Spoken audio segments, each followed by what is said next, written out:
Keziah is with us in Minneapolis. Hey, Keziah, how are you? I'm good. How are you? Better than I deserve. What's up? So I'm getting married in February, and I am living in an apartment right now with a couple of friends, but I'm looking for an apartment to move into before I get married, so then it won't be as hectic during the wedding. And there's just not a lot of apartments available in my area, and I don't have a credit score, which is totally fine.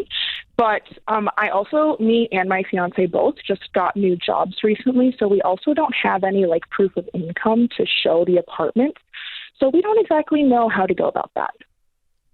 When did you get the jobs? 3 weeks ago. And they're looking for multiple months. And I had jobs before, of course, but they're looking for someone that I'm currently employed with. I think you've talked to 2 apartments. We did an interesting thing. We did an experimenter here a while back. We called all the major apartment complexes in the Nashville area, 30 of them. 2 of them required a credit score. Oh, yeah. I called them, and they're totally fine with me not having a credit score. I agree with that. But they just need a proof of income, which I have an income. I know. So just get a letter from your employer. I'm gainfully employed. I just started a new job. I'm getting married. I mean, how many pay stubs do they need? Yeah, she said they want multiple years or something for a freaking apartment. That's silly. No, you're not a freelancer, right? This is a salaried position? I have a lot of my income is from babysitting and then from an internship and then from a preschool. So I have multiple streams of income, but my main one, So you don't have a pay stub except from the preschool? Yeah, except for the preschool. Yeah. So that's your problem, yeah. Yeah, I think you're going to need to look around and find a landlord, find an apartment who's willing to look at all of the sources of income and say, hey, this is clearly something that you can afford. And recently on the fine print we did this, Dave, we called all around the country. We called normal single-family homes with landlords. We called apartment complexes.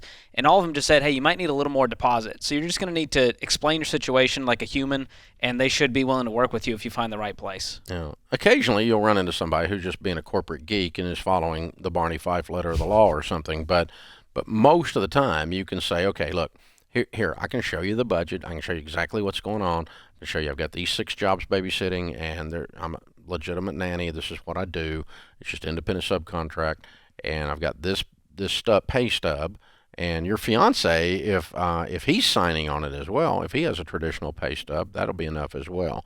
But yeah, you're going to run into some people that aren't going to understand without a credit score, and you're going to run into some people that don't understand without a traditional job.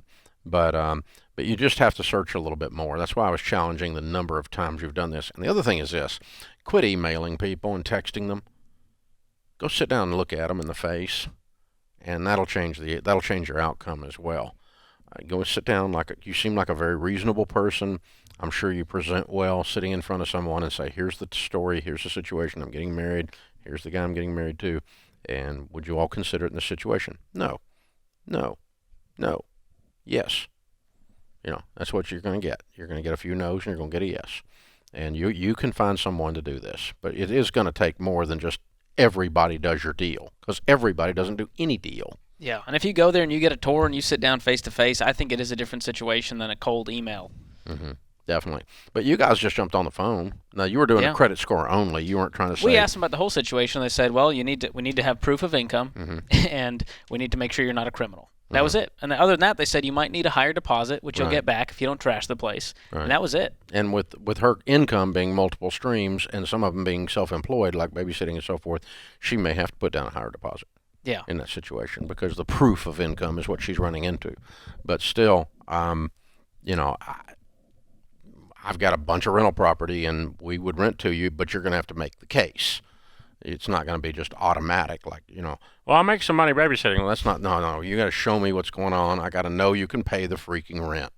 And then you're not talking to me anyway, but our property management team, that's what they would do.